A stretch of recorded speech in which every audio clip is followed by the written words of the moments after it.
Oi pessoal, hoje no canal eu vou fazer algo que vocês me pedem muito e eu quero ajudar muito vocês a resolverem vários problemas que vocês conversam comigo e às vezes eu não consigo responder todo mundo, eu adoraria, mas eu não consigo.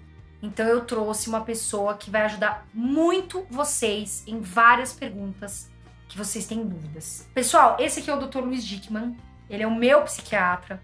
Eu tô abrindo meu coração pra vocês, porque eu acho que as pessoas ainda têm a ideia de crença, uma crença limitante de psiquiatra é médico de louco, ou eu não preciso de remédio, ou eu não vou precisar de um psiquiatra. E eu sei que vocês às vezes querem conversar, se sentem mal, vários sintomas que a gente vai falar hoje, e não conseguem conversar às vezes com a mãe, com o pai, e não sabem o que fazer. Não é pra vocês acharem que vocês precisam de remédio ou de psiquiatra, enfim. É só pra orientar vocês para um caminho melhor. Doutor, primeiro explica pro pessoal o que é depressão, porque as pessoas têm sintomas e elas às vezes não sabem o que é a depressão exatamente. Ótimo. Primeiro eu queria agradecer o convite da Carol, admiro muito o trabalho da Carol, minha paciente que eu tenho um carinho muito especial. E eu queria falar um pouquinho para vocês sobre a diferença entre tristeza e depressão. Então as pessoas confundem muito o que é tristeza e o que é depressão. A tristeza em si, você pode ter por N motivos. Problema familiar, problema de relacionamento, estresse, N coisas que podem te deixar chateado com sintomas. A depressão, a doença, ela tem várias outras características. Ela tem alteração de sono, ela tem alteração de apetite. Muitas vezes a pessoa pode ou perder o apetite, que é o mais comum, ou ganhar um apetite, ou ganhar peso com um quadro. Normalmente a pessoa tem uma imagem distorcida dela mesma, aumenta a culpa, aumenta o remorso, a pessoa perde o prazer nas coisas que antes eram prazerosas, começa a ficar angustiada sem motivo, se sente triste a maior parte dos dias, porque o nosso critério são nos últimos 14 dias, mas normalmente são quadros mais longos, e isso caracteriza a doença, e não simplesmente um sintoma, estou triste, estou chateado. Então, meninas, entendam. Meus amores, por favor, existem dias que a gente está triste. Mulher tem TPM, mulher tem umas coisas que é da mulher. Então, às vezes, você só tá triste. Você não tem a depressão. E a depressão é considerada uma doença. Por isso que a gente sempre, que eu falo muito com vocês sobre o que tá acontecendo com os jovens. Muitos jovens estão se suicidando. Muitas mães não conseguem entender os filhos. Isso é normal. Elas ficam se perguntando o que eu faço, meu filho... Enfim, outro dia mesmo eu tava aqui no consultório, a mãe tava falando, trouxe minha filha porque eu não tô conseguindo entender o que ela tem. Então você que é mãe e às vezes fica desequilibrada, ou você que é jovem, é normal você se sentir mal e assumir a doença, enfim, assumir um problema. E não se sintam sozinhos, existem várias pessoas pra ajudar vocês, tá bom? Outra coisa, doutora, as pessoas escrevem muito, eu tô sentindo taquicardia, parece que eu vou morrer... eu não tô dormindo, tô me sentindo mal. Qual que é a diferença entre ansiedade e depressão? Então vamos lá, a Carol tocou num assunto e ela, antes da gente conversar aqui, ela me autorizou falar um pouquinho sobre o quadro dela, que ela fala com vocês ativamente no canal. Por exemplo, um quadro de pânico, a síndrome do pânico. A síndrome do pânico é uma doença dentro dos transtornos de ansiedade, que é diferente da depressão, pode existir os dois juntos, mas são coisas diferentes, e o que a Carol já sentiu em algum momento. Um quadro de pânico, um episódio de pânico, a crise, ela é caracterizado muitas vezes por aumento da adrenalina no organismo, então você aumenta o batimento cardíaco, então dá taquicardia, dá suor frio, dá mal-estar, dá formigamento na pontinha dos dedos, às vezes, dá sensação de falta de ar, dá sensação de ter uma coisa presa na garganta, uma bola que não desce, dá tontura, pode ter uma sensação de que está ficando louco, uma sensação de que vai morrer a qualquer momento, uma sensação de desrealização, que parece que seu ambiente de repente mudou, uma sensação de despersonalização, que parece que de repente você mudou, e tudo isso muito rápido. Cerca de 5 a 10 minutos esses sintomas atingem o máximo de intensidade deles, vão durar mais ou menos até 30 a 40 minutos. Que uma das causas muito comuns, por exemplo, é o uso de psicoestimulante. O uso de situações e medicações, por exemplo, termogênicos, fat burners. Então, olha, presta atenção, pessoal. Cuidado, enfatizando o que o doutor tá falando. Com o uso de qualquer medicamento que não seja adaptado para você. Não é que você não pode tomar, mas tome muito cuidado, porque o exagero termogênico, igual ele tava falando, remédios que vocês às vezes veem na academia, o médico, o personal, não sei quem lá passa, é muito perigoso. Exatamente, eu vivia brigando com a Carol exatamente, porque ela vinha cada hora com uma novidade, falando, posso tomar isso, posso tomar aquilo outro. E o que a gente sabe? Que muitas vezes os estimulantes, então as formas variadas de cafeína, intoxicação inclusive por cafeína, né, Red Bull, taurina, medicações, não é que elas são proibidas, mas pessoas que têm uma predisposição, né, genética, eventualmente uma alteração hormonal e naquele momento estão mais suscetíveis, por exemplo, cocaína é uma medicação não, né, uma droga que causa muitas vezes crise de pânico logo após o uso. A maconha, o THC, que é uma parte da maconha também, às vezes aumenta o risco de crise de pânico, que é um transtorno de ansiedade. E as pessoas vão procurar o pronto-socorro achando que estão infartando, achando que estão tendo problema, vão no cardiologista, começa a percorrer várias especialidades médicas, que é o certo, realmente, você primeiro precisa descartar que existe algum problema clínico, que eventualmente é um problema clínico. Só que se eu pego um jovem de 20 anos, que está usando um monte de coisa para academia, está tomando café o dia inteiro, está estressado, está sem dormir, e ele faz um quadro desse, a chance de ser um quadro de coração é muito diferente de uma senhora de 85 anos, que não faz uso abusivo de nenhuma substância, que já teve um problema no coração, ou seja, são situações diferentes. Então você tem a primeira, a segunda e a terceira hipótese diagnóstica naquele quadro. E muitas vezes o que a gente vê, chega no pronto-socorro, fala, você não tem nada, vai para casa. E a pessoa fala, não, eu tenho alguma coisa, eu tenho certeza, eu senti aquilo tudo. E a pessoa de fato sentiu. Igual aconteceu comigo, né? Exatamente. Existe uma liberação de adrenalina. Um monte de gente me escreve assim, nossa, Carol, eu vou todo dia no hospital, eu vou e eu tô sentindo a taquicardia, falta de ar e tudo, e a pessoa fala, mas o que eu tenho? Então você tem que tomar muito cuidado, porque a depressão é diferente da ansiedade. Às vezes a pessoa, pelo que o doutor me explicou, quando a pessoa pensa muito no futuro, né, o que vai ser de mim amanhã, se acabar meu dinheiro, se não sei, é a pessoa que é ansiosa. Agora, se ela se pega em passado e toda hora fica lembrando e se amargurando, aí é um quadro de depressão, é isso? Não é exatamente isso, mas você pegou bem a ideia, né? As projeções para o futuro, a catastrofização, ou seja, achar que sempre uma coisa ruim vai acontecer amanhã e da pior maneira possível, é um sintoma muito comum de um quadro de ansiedade. De ansiedade. Exatamente. Ficar remoendo exatamente com culpa, com remorso, coisas que já aconteceram no passado, com angústia, com tristeza, com choro, são sintomas mais semelhantes de quadros depressivos. E o que a gente sabe? Que um anda com o outro. Cerca de 60% a 70% dos quadros ansiosos têm sintomas depressivos e a mesma recíproca é verdadeira. Os quadros depressivos têm sintomas ansiosos, os ansiosos têm sintomas depressivos. E a gente acabou de falar de um quadro de ansiedade que foi o que te trouxe para tratamento, que seria a síndrome do pânico. Mas existe o transtorno de ansiedade generalizada, que você não tem uma crise aguda, assim, um passar mal de repente. Mas a pessoa às vezes passa anos e anos com tensão muscular, dor muscular, dificuldade de concentração, dificuldade de iniciar o sono, irritabilidade, alterações que acabam não fazendo a pessoa procurar um médico, porque ela acha, eu sou assim. E muitas vezes não é que ela é assim, ela só está assim há muitos anos e a partir do momento que aquilo cronifica, parece que é a sua própria personalidade. Então, eu sinto isso desde meus 15 anos, eu sou assim. Não é assim. Ninguém nasce com transtorno de ansiedade generalizado. É uma doença com começo, meio e fim. As meninas, às vezes elas me escrevem assim, eu quero ficar com o corpo legal, que dieta você faz, eu vou cortar o carboidrato, eu vou... Enfim, e a gente vê, infelizmente, quadros de meninas que estão sofrendo com transtornos alimentares e é muito sério isso. Meninas, tomem muito cuidado com essas dietas rigorosas. Por favor, tomem muito cuidado, o doutor sabe. Quantas pessoas vêm aqui, existe, né? Muita e sempre a minha briga com vocês que vem falando, olha, eu fiz uma dieta XYZ. Ainda bem que hoje a Carol já passou dessa fase, ela toma muito cuidado com a saúde dela, e isso eu agradeço muito, ou seja, sempre antes de fazer alguma coisa que ela acha que pode dar errado, normalmente ela já pergunta. A maior parte das coisas que ela faz hoje, realmente, ela tem cuidado muito da saúde dela, e a dieta, as pessoas acham, isso é bobagem, isso não tem nada a ver com a cabeça, mas fisiologicamente, ou seja, se a gente falar quimicamente, né, sempre, em toda a medicina, você é aquilo que você come. Isso não é uma única verdade, mas o que a gente sabe? Por exemplo, pega o exemplo do Padre Marcelo. Ele mesmo, né? Vocês devem lembrar da entrevista que ele deu no Fantástico, que durante 6 meses ele ficou fazendo uma dieta que era comer hambúrguer, carne de hambúrguer, sem o pão, sem o arroz, sem a batata e alface.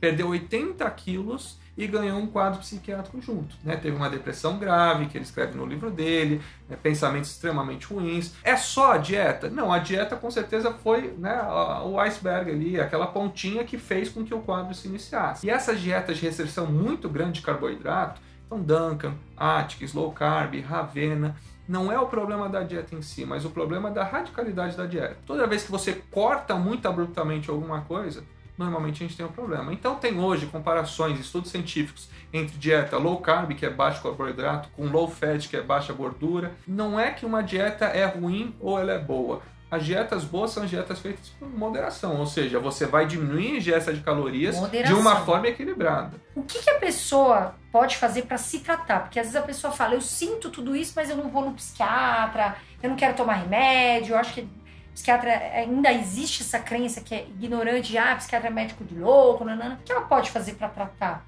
Primeiro a gente vai falar de onde veio essa ideia de médico de louco. Até 1950, de fato, existia muito pouco recurso farmacológico de tratamento de transtornos psiquiátricos. E a gente começou a descobrir que até aquele momento a gente achava que era frescura, falta de força de vontade, falta de Deus no coração, falta de sexo, de tanque para lavar, ou seja, várias coisas preconceituosas demais, né, dentro e que geravam um estigma muito grande. E o psiquiatra, ele acabava ficando só com aqueles casos muito graves, né, extremamente graves, que nada tinha jeito, porque os outros quadros que não eram graves não tinham tratamento adequado para ele. E aí, como é que eles descobriram que era uma doença? Eles descobriram um remédio chamado Reserpina, que causava depressão em um monte de gente na década de 50, e um outro chamava iproniazida, que era um antibiótico para tuberculose, que deixou um monte de gente que estava morrendo melhor dos quadros depressivos. E aí que eles falaram, olha, tem alguma coisa aqui. Quando você testa isso num rato, e você vê que no rato diminuía a serotonina e noradrenalina no cérebro do ratinho, e o outro remédio que curava aumentava. Foi a primeira vez que a gente teve um indício, né, de fato,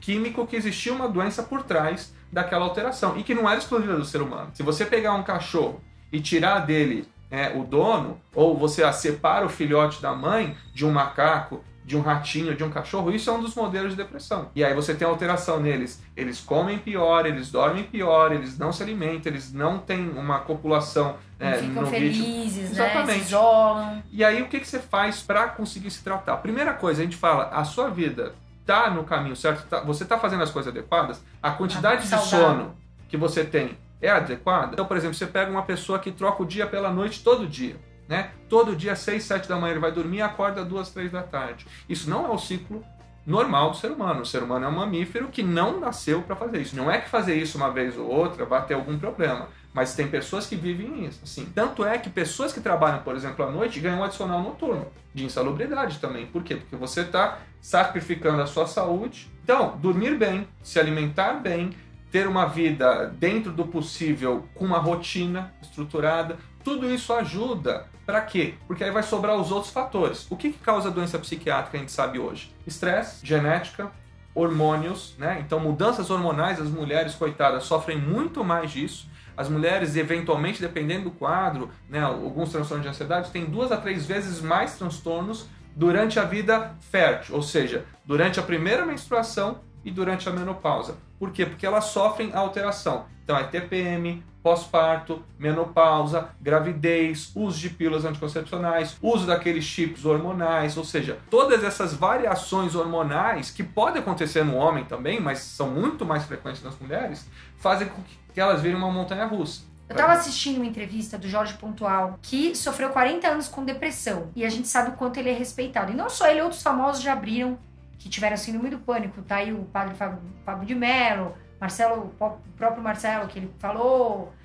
o Lucas Luco, que é cantor, enfim, outras pessoas, e como outros atores, enfim, atrizes. E aí eu vi essa entrevista com o Jorge Pontual falando de um tratamento que chegou dos Estados Unidos, que é revolucionário, porque pode ajudar, não é que pode, vai ajudar muito as pessoas que sofrem com depressão ou qualquer problema psiquiátrico, e os próprios médicos a identificarem qual medicamento é mais adaptado, né, mais correto na aplicação de um devido tratamento. O que seria isso? Eu fiquei curiosa, eu quis fazer, porque eu acho que é importante a gente saber qual medicamento de repente encaixa para cada caso.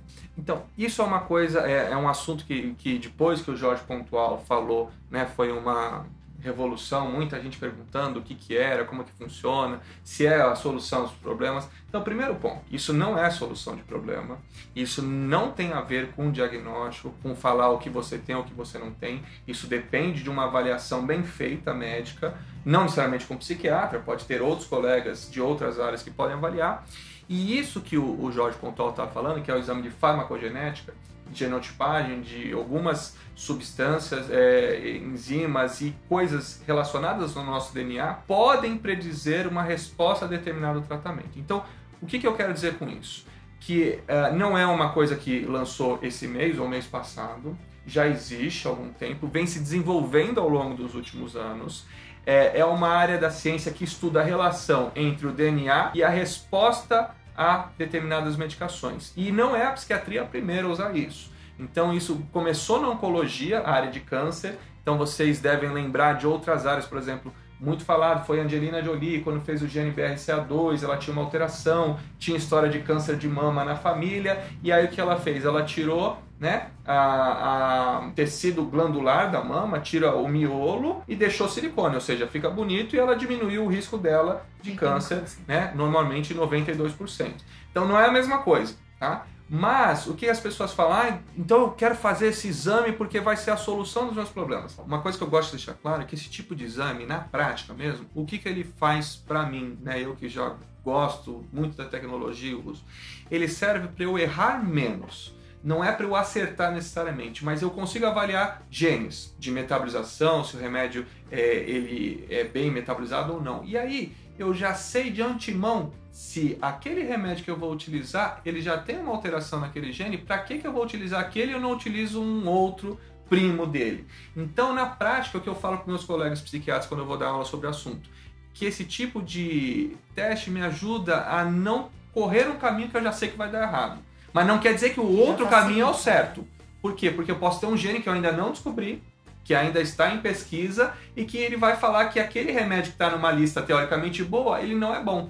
Então a tendência com esses exames evoluindo, com os anos passando, é essa lista de remédios bons ficar cada vez menor, para um dia, quem sabe hoje ainda não é o dia para falar, este é o remédio perfeito para você. A gente não tem esse tipo de tecnologia ainda hoje, mas eu já sei de antemão quais são os remédios que eu já posso falar, não, esse aqui provavelmente não vai valer a pena eu nem tentar. O que, na minha opinião, o Dickman me fala e o que eu respeito e entendo como uma teoria certa.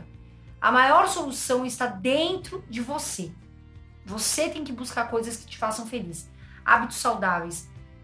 Ele já falou vários. Dormir melhor, comer bem, enfim. Os remédios, eles vêm para te ajudar em alguns momentos mais difíceis. Mas, primeira coisa, você tem que querer melhorar. Então, gravem isso. E outra coisa, prestem atenção no que ele falou. O que é bom para um não é bom para outro. Ou seja, o remédio que às vezes a sua amiga toma não é o ideal para você.